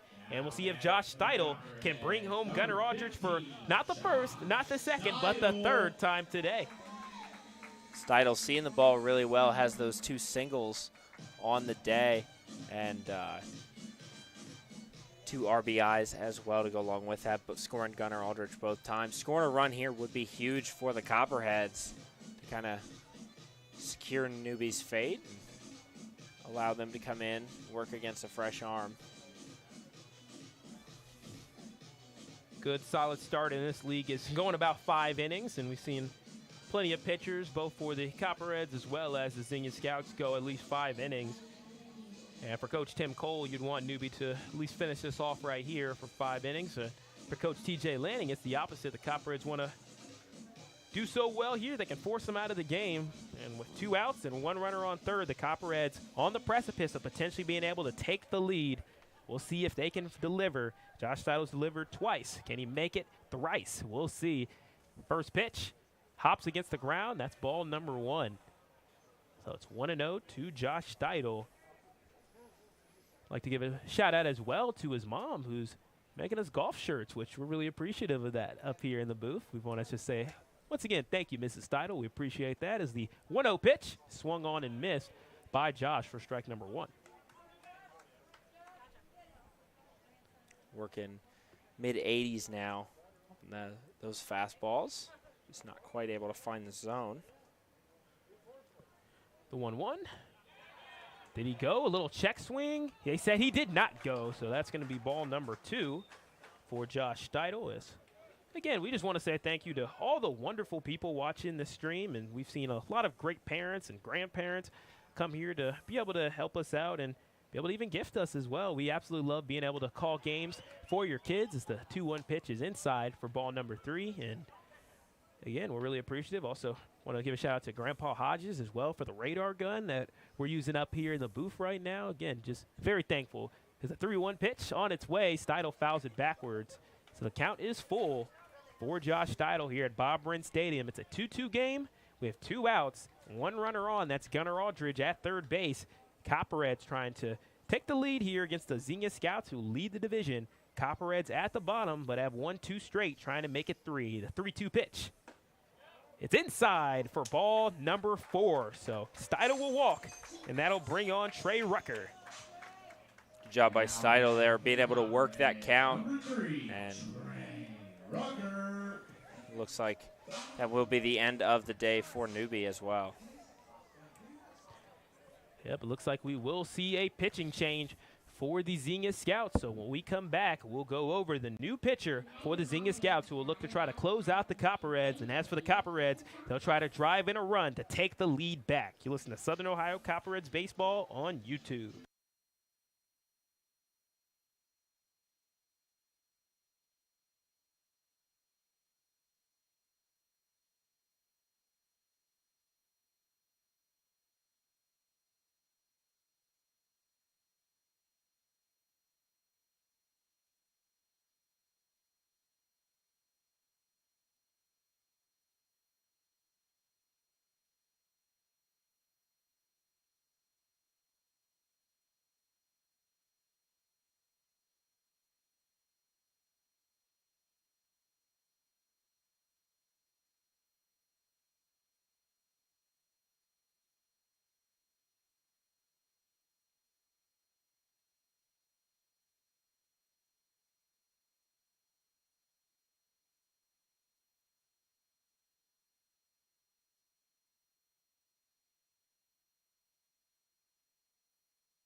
We're back here in the bottom of the 5th inning as the new pitcher for the Xenia Scouts is Grayson Mungen with an ERA of 4.5. Pitched 6 innings on the season, thrown 7 strikeouts, walked 6, and has come in relief in the multiple games. This is his 5th appearance on the season, so one of those middle relief guys for the Xenia Scouts. And in this sort of situation, he's going to be forced to be a sort of closer. He has no wins, no losses on the season, and no saves, so looking to try to pick up one of those totals today. And Newbie finished with a 4 2/3 innings pitched, allowed 5 hits, 3 walks, 7 strikeouts, 2 runs, both of them being earned, as Trey Rucker is up to bat with 2 runners on. And we see the first pitch off the mark for ball number 1. Aldridge, that runner on third, and Steidel, the runner on first. So runners on the corners for Trey Rucker as he'll try to drive one of them home, maybe 2. Mungen sets, delivers the pitch. That time it is right on the money for strike number 1. Working about mid-80s on those 2 outside fastballs. Seeing a little bit more heat there from Mungen as the Xenia Scouts trying to throw in a little bit of a change in pace, as we'll see the 1-1. And it's fouled backwards for strike number 2 for Trey Rucker. Trey Rucker, the last couple of times he was up, he had a single to right field and a strikeout swinging, which was the 4th strikeout of the day. Trey Rucker with 6 RBIs as well on the year, trying to add to that total. The 1-2. And it's going to be a drive into right field, but it looks like the right fielder is there, and he does make the catch. So Cole Lee comes up big for his squad once again, and the Copperheads leave 2 on base. And that'll bring on the top of the 6th inning as this game is still tied. It's been tied for now ever since the 3rd inning. And ever since then, the pitching has been fantastic, and each team has been able to stave off each other's bats. We'll see if that remains throughout the last 2 innings. Can the Copperheads come up clutch? We'll see as we go into the top of the 6th inning. You're listening to Southern Ohio Baseball on YouTube.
It's the top of the 6th inning here, and the top of the 6th is presented to you by OUCU Financial, where you belong. Copperheads, Xenia Scouts, deadlocked at 2 as the first pitch was thrown for a strike. Now the second pitch is also thrown for a strike to Cole Lee. Cole Lee on the day has a walk and a flyout.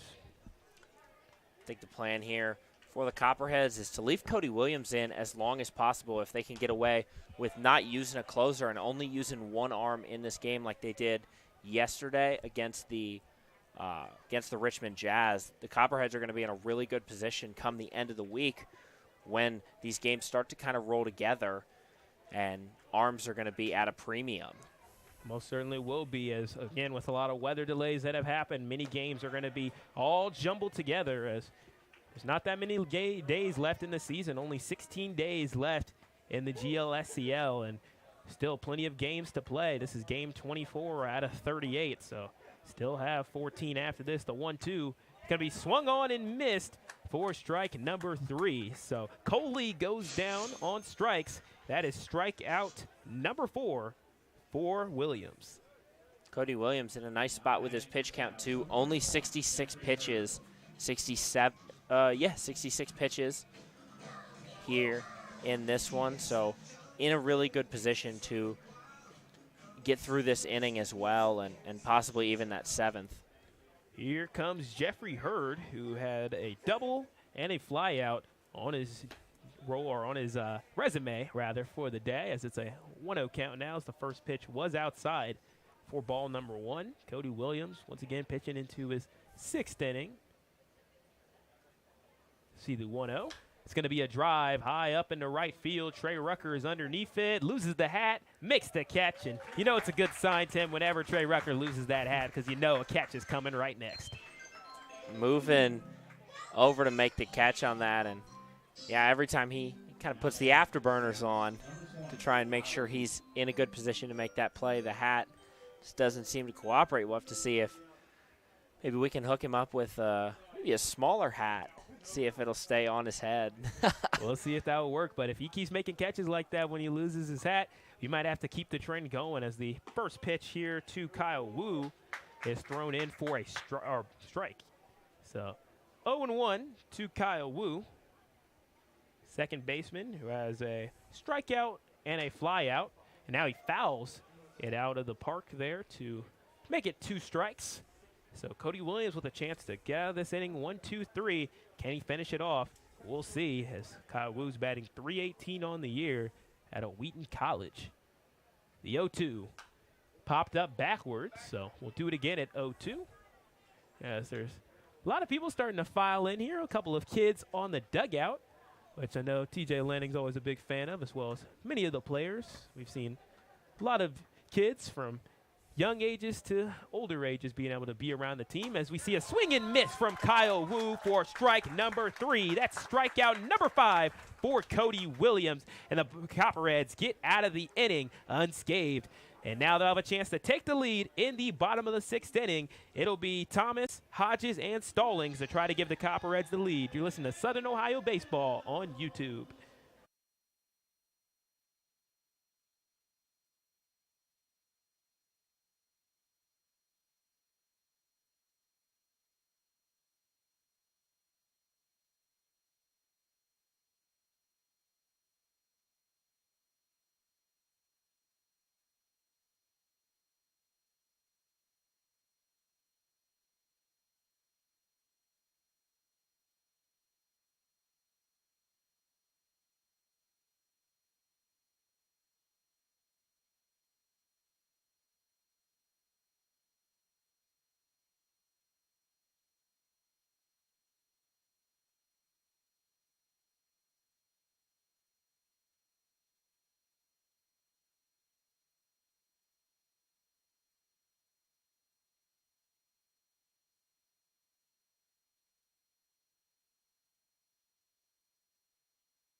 The bottom of the 6th inning is here at Bob Wren Stadium, and the bottom of the 6th is presented to you by Eclipse Company Store.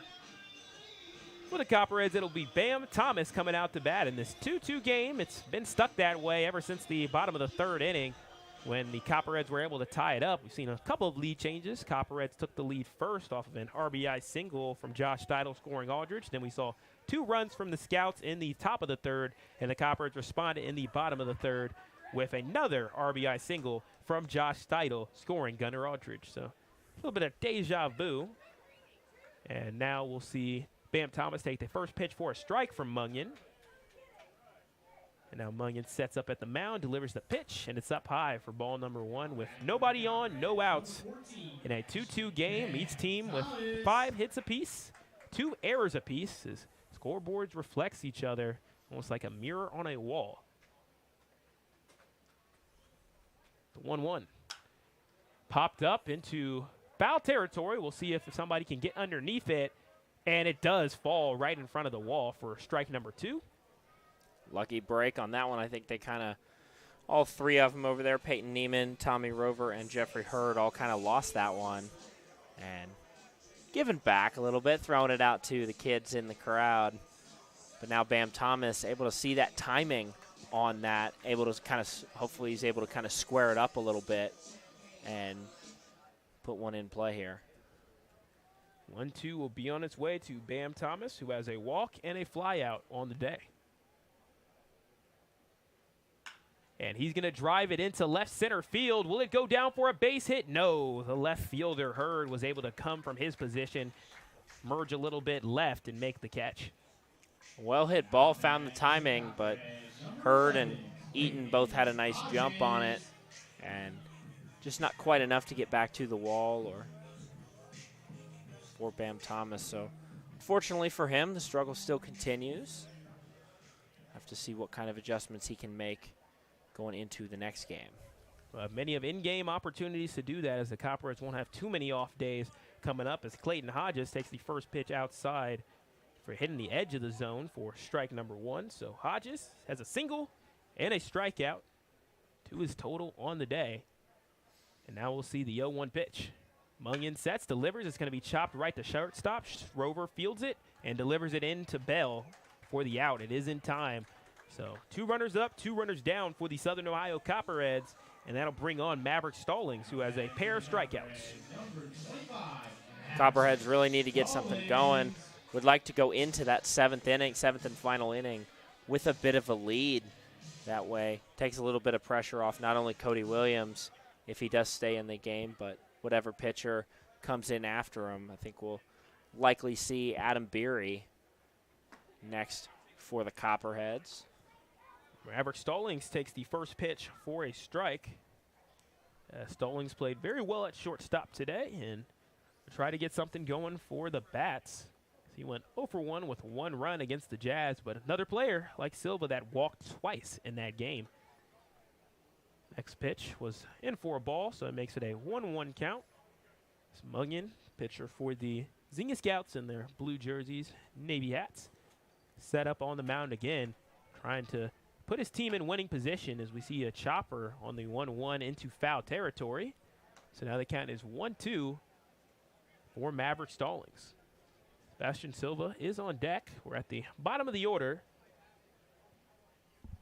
Well, top of the order coming soon for the Copperheads if they can be able to keep the inning alive, or at least for the final 7th inning of this first game of the doubleheader. The 1-2 skips across the ground and into Haskins' glove for ball number 2. So it's a 2-2 count with 2 outs in a 2-2 game. See a lot of 2s today. It's surprising it's not a Tuesday. It is a Friday. We made it to the end of the week. And a good weekend it's going to be, as the 2-2 pitch is swung on and missed by the Copperheads. So Maverick Stallings goes down on strikes.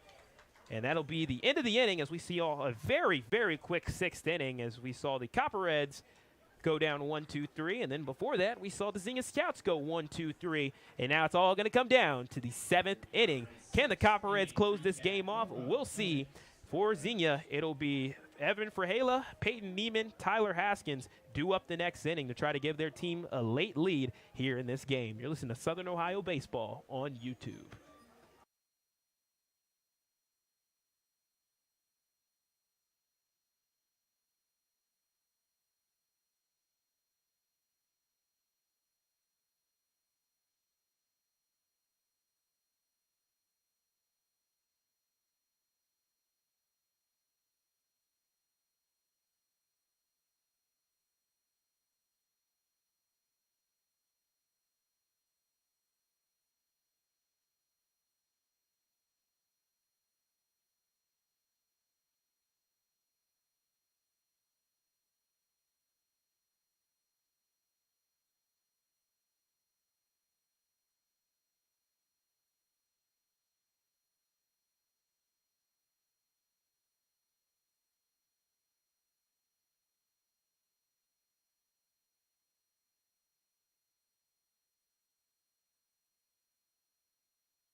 It's the top of the 7th inning here at Bob Wren Stadium. The top of the 7th is presented to you by Ohio Health.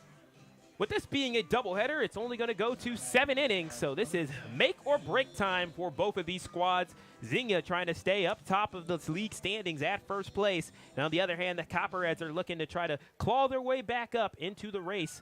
For the first time, they do not have the most losses right now in the division since one of the earlier weeks. As they have only 14 losses. The Mariners are up to 15 losses as they struggled as of lately. The Mariners will be the Copperheads' opponent for tomorrow, as the first pitch was in for a strike. Second pitch off the mark for a ball. So it's 1-1 to Evan Frahela, who has a strikeout swinging and a strikeout looking. In a very expedited game, this game has gone by quite quickly. It's a 7-inning affair as Cody Williams delivers the pitch, swing and miss for strike number 2. Thought we might see Adam Beery coming out of the bullpen, but it appears that he's either all warmed up or that activity has halted. See if Cody Williams, who's at 76 pitches now, will be able to finish this one out.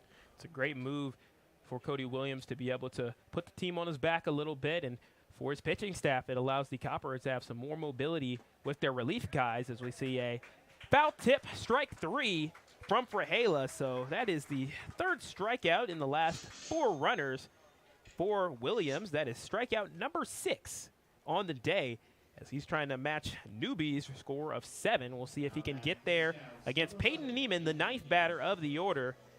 Copperheads would be to their advantage to try to get rid of the batters and retire the side before you got the heart of the order coming up. And they'll have an opportunity to, as Cody Williams delivers the first pitch, and it's chopped over to Carson Shepard at third, delivers a throw, and it's right there to Josh Steidel for the out. And we've seen Carson Shepard have some struggles at third base, but right there he was right on the money. Great throw by Shepard, a little bit of an off-balance throw coming in, but good job by him, make a good throw, and he's pumped up out there, man. This team is, when you can tell when this team is kind of on and they came to play, came focused, and things are starting to go right. This team really rallies around each other, picks each other up, and you saw it there from Carson Shepard. Can the Copperheads defense prove themselves impermeable as Silva makes an impressive catch there to prevent the pass ball? The count is 1-0 now to the first batter, the leadoff hitter, Tyler Haskins. For the Xenia Scouts, got a fly out to first base, single in the 3rd, single in the 5th, so 2 for 3. Can Cody Williams get him this time as he delivers the first strike there? So it's 1-1 with 2 outs and a 2-2 game. Xenia Scouts and Southern Ohio Copperheads on alumni night. Big matchup for the Copperheads, big chance for Southern Ohio to move up those standings. Can they do it? Really come down to how they play in this 7th inning, as we see the 1-1 in for another strike, and we'll see if Cody Williams can retire the side, as the crowd is filling up here, as we're starting to get a pretty good amount of people getting into the hundreds here at Bob Wren Stadium. And the count is 1-2 for Cody Williams, working against Tyler Haskins, who's had 2 straight hits. Can Williams strike him out? The 1-2 is up high for ball number 2, so good discipline from Haskins not swinging. Cody Williams have a couple other chances to try to strike him out. We'll see if he can deliver. 86 on that fastball, just missing that top part of the zone. Likely see him go fastball, try to blow one by Haskins here. We'll see if Tim is right. Will he deliver the fastball? The 2-2. It's going to be fouled off backwards, so we remain at 2-2. Ever so close to being a foul tip catch there from Silva, bounced off his glove. 2 balls, 2 strikes, 2 outs, in a 2-2 game with 2 errors apiece. In the top of the 7th inning, as the 2-2 pitch, it's going to be a fly ball into center field. Ratliff is there, makes the catch, jumping up in the air, and that retires the side. So Cody Williams does his job, pitched 7 innings, only allowed 2 runs, and this sets up an opportunity for the Copperheads to try to walk it off in game number 1. It's time to pump it up, Copperheads fans. Can they finish off the Xenia Scouts? We'll see when we come back. You're listening to Southern Ohio Baseball on YouTube.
It's the bottom of the 7th inning, and the bottom of the 7th inning today is presented to you by Larry's Doghouse.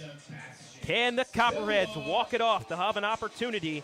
It'll be Silva, Shepard, and Aldridge with no runners on, nobody out, as we are starting the bottom of the 7th inning here at Bob Wren Stadium. Can the Copperheads get it done? They've had a fair share of walk-off wins, or I would say more accurately game-winning plays, as they had the Kyle Ratliff 3-run homer against the Xenia Scouts, as we see swing and miss there for strike number 1. Also, of course, we cannot forget the opening night called by Tim Hanna, of course, with the Josh Steidel walk-off sacrifice fly, which was a big moment here for the return of the Copperheads. And it's another big moment in the season as we see a bunt from Silva that goes foul. He got some decent contact on it, but it did go off the base path pattern. So it's 0-2 now to Sebastian Silva. Silva with a fly out and a strikeout looking. Part of that inning where Newbie had 3 straight strikeouts. Now the new pitcher, of course, Mungen, came into the game in the 5th inning, looking to try to force extra innings. We've seen extra innings recently for the Copperheads against the Cincinnati Steam, where they were able to be victorious 5-4. And again, you get 1 normal extra inning where it'll just be played like the inning before it, where it'll just be 3 outs. Each team gets the bat, and then we'll have the interesting overtime rule that comes if we make it to a knife. The 1-2 pitch. It's going to be a pop fly into foul territory going into the stands. So we'll do it again at 1-2. Copperheads looking for win number 10 on the year. We'll see if they can do that. As, again, these standings get closer and closer, and their time to strike is now. The 1-2 outside for ball number 2. So we're seeing Silva start to work the count a little bit more in his favor. Trying to get back to a more favorable hitter's count, or start to work to draw that walk as well. And 2-2 swung on and missed for strike number 3 on a foul tip.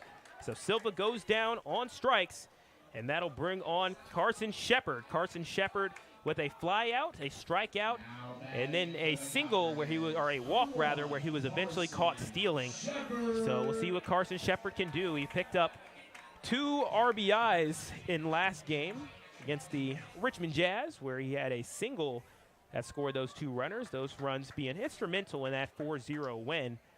As we see the pitch goes up high right over the head of Carson Shepard. For ball number 1, Carson Shepard sitting at 5'10" for the Copperheads, and that pitch was over his head. one thing that's going to be really important in this inning for the Copperheads is not being too aggressive, trying to maintain that balance between being really aggressive on the base pads, but also being really smart, knowing you only have 2 more outs to work with if you want to end this game now before going to overtime. It is. It can be sometimes really hard to find that balance between being conservative and being aggressive. And, of course, you always want to try to go for the win and make things happen.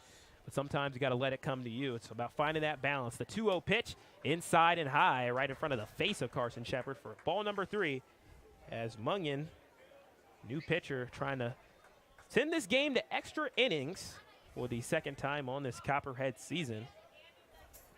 Both of these 2 teams have been pretty dead even throughout most of this game. We've seen a couple of lead changes. And now Carson Shepard takes strike number 1 as it hit the bottom part of the zone. So now the count is 3-1 as Carson Shepard had to take at least 1 pitch there to see if he can throw a strike against it, and he does. So now Mungen sets up at the mound. Nobody on, 1 out in this 2-2 game, and a 7-inning affair, and it's fouled backwards. So it's strike number 2. So the 3-0 turns into a 3-2. So this time Mungen, after Silva worked him back a little bit, now Mungen was behind, and now he's worked his way back against Carson Shepard. Shepard, as we all know, a really smart hitter, a guy that doesn't strike out a ton either. 3-2. It's going to be a drive into left field, and it looks like Hurd is there. He makes the catch, and that's 2 down in the inning. So that'll bring on Gunnar Aldridge. Gunnar Aldridge has scored both of the runs today for the Southern Ohio Copperheads, and he'll look to get on. If he'll get on, Kyle Ratliff is behind him. Also, Gunnar Aldridge does have a home run of his own this season. Was in game number 1 and was over that Ohio Health sign in right field. And we'll see if he can be able to do it again. Seen him had a really great last 10 days for the Copperheads, and we'll see if he can continue as he's reached every single time with a pair of hit by pitches as well as a base on balls. Aldridge, that hit out there, that home run out there on opening night right over the Ohio Health sign there in right field. A really well hit ball. So with 2 outs, Mungen sets, delivers the pitch outside and high for ball number 2. We'll make a correction, Aldridge did have a single back in the 5th inning, not a walk, a single that went right down Broadway into shallow center field. Now the count is 2-0 with 2 outs in the 7-inning affair. As Mungen delivers the pitch outside of the zone for ball number 3. So if Aldridge can force the walk or get something out of this, this could set up for Kyle Ratliff to try to get multiple game winners here against Xenia, as we see the 3-0 in for a strike. So we see the Mungen being able to keep his composure here and be able to work with a lot of adverse counts. And there'll be another one here at the 3-1 count with 2 outs. And that's going to be ball number 4, as it is a pass ball. And that'll result in bringing in Kyle Ratliff, who's had a couple of game winners on the season. Had a game winner against Xenia, game winner against Grand Lake, and he'll try to get his 3rd game winner of the season. We'll see if Kyle can do it. Want to avoid throwing something about waist high right over the middle of the plate to Kyle Ratliff. Kyle Ratliff going to be swinging big on this. With 2 outs, you have to be as aggressive as you possibly can. Still be smart about the kind of pitches that you're swinging at, but definitely maybe want to add a little bit of extra power on there to try and put this game away. And really a guy that anything over the middle, especially in that waist-high area where his hands come around, it's a dangerous area to throw if you're Mungen. It is, and I think that's what Haskins went up to talk to him about. Of course, they've done a lot of research. They've seen what Ratliff has been able to do. Once again, Ratliff had a 3-run homer in the top of the 9th inning out at Grady's Field, which gave the Copperheads an 8-5 victory against Xenia. So with 1 runner on, Kyle Ratliff up to bat. The 2-2 is inside for ball number 1. Josh Steidel is on deck as you have the heart of the order with some very, very dangerous bats for the Copperheads coming up. With Aldridge on, Mungen sets. The 1-0 is going to be chopped foul for ball or strike number 1. So it's 1-1 now to Kyle Ratliff here in the 7th inning. This is a doubleheader day, so 7 innings are each of these games. So we had the first game start at 5:05, second it's supposed to start at 7, but it'll be a little bit later today as we're finishing off this exciting first game between the Xenia Scouts and the Southern Ohio Copperheads. 1-1 pitch on its way from Mungen. Deals the pitch, and looked like they called a time before that. So the pitch won't count there. It's 1-1 with 2 outs as Kyle Ratliff settles, takes the timeout. Has Gunnar Aldridge on first base, hoping to be driven home. The 1-1 up high for ball number 2. So now the count is 2-1 to Kyle Ratliff. Still has not thrown him one towards that middle or even that outside part of the plate. Ratliff's got quick enough hands that if he gets something on that outside part of the plate, he can put it in play as well. The 2-1 swung on and missed for strike number 2. And Gunnar Aldridge scampers back to first base in time. So it's 2 balls, 2 strikes, 2 outs. 2 runs apiece, 2 errors apiece, and number 2 up to bat for the Southern Ohio Copperheads here in the bottom of the 7th inning. Mungen sets up at the mound, takes a breath, delivers the pitch, and Ratliff is able to swing it, and it is out of play for a foul ball. So it's going to be staying at 2-2 as we'll do it again as the drama continues to build here at Bob Wren Stadium. A matchup between two teams with really compelling matchups throughout the season. Copperheads up 2-1 in the series. Copperheads trying to win the regular season series and can get win number 3 if they can stay alive in this inning. The righty pitcher Mungen sets and then gets off of the mound here to take a little bit of a breather as the mind games and the mental struggles that go down between not only the pitcher and the batter, but also the catcher and the runners on the base paths are all things to consider right now. Been a really long at-bat, too, for both of these guys. The 2-2 is going to be a drive into foul territory, going up into the crowd and over their heads. So they tried to make a catch and get under that. But once again, it'll be 2-2 as they're going to bring out some more baseballs onto the field. As Mungen will grab a new one here in this 2-2 game. Bottom of the 7th inning, 1 runner on. It's Gunnar Aldridge who reached on a walk. Gunnar Aldridge has scored both runs of the day for the Copperheads. And now we see a pickoff attempt. Mungen switching it up there to keep Gunnar Aldridge honest as Kyle Ratliff has a strikeout and then a pair of flyouts deep to center field, falling short of the track each time. But he's had a couple of ones sky out there, and we'll see if he can sky it out past the wall. As we'll see the 2-2 pitch. Actually, it'll be a pickoff attempt. And Aldridge is back in safe. As the pressure continues to build here as we've had the Marching 110 file their way in for the second game of this doubleheader. Once again, that'll be called by Ethan Sargent and, of course, Tim Hanna as well. As we'll see the 2-2 on its way. Ratliff swings at it. It's a deep drive to left field. It's going in. What it is? It's gone. It's gone again. Another walk-off for Kyle Ratliff. That's his 3rd one of the season. Hear the crowd cheer yet again.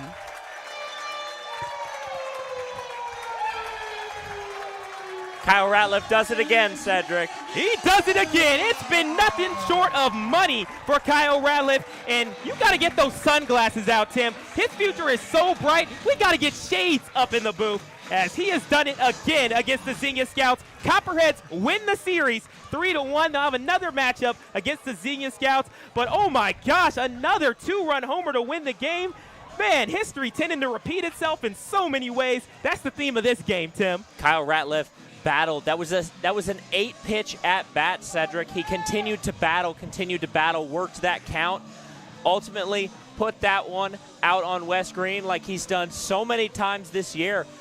Already, or now has taken the lead in the GLSCL, the home run champ once again. 6 home runs on the season rather, and is now sitting in sole possession of first place, just one behind, tying the Copperheads' all-time single-season home run record set by Mr. Blaine Krim in 2018 at 7.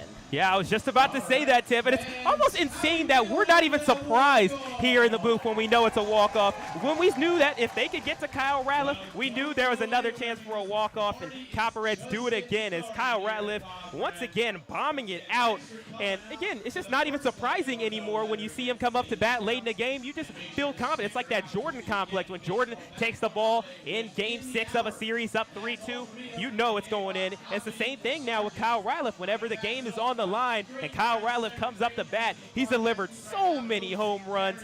Oh my, this player is one heck of a fun player to watch. And the best part about that at bat is pretty much right as soon as he took a swing at that one, everybody in the entire stadium knew that that ball was headed to West Green. Of course. And the best part, there's more action on the way. This is just getting it started. We started off with a walk-off. That's just the appetizer for what's coming up next with Tim Hanna and Ethan Sargent that are going to be able to do it. Once again, I'm Sedric Granger, and I'm excited to say the Copperheads are victorious for the 10th time this season, winning today 4-2.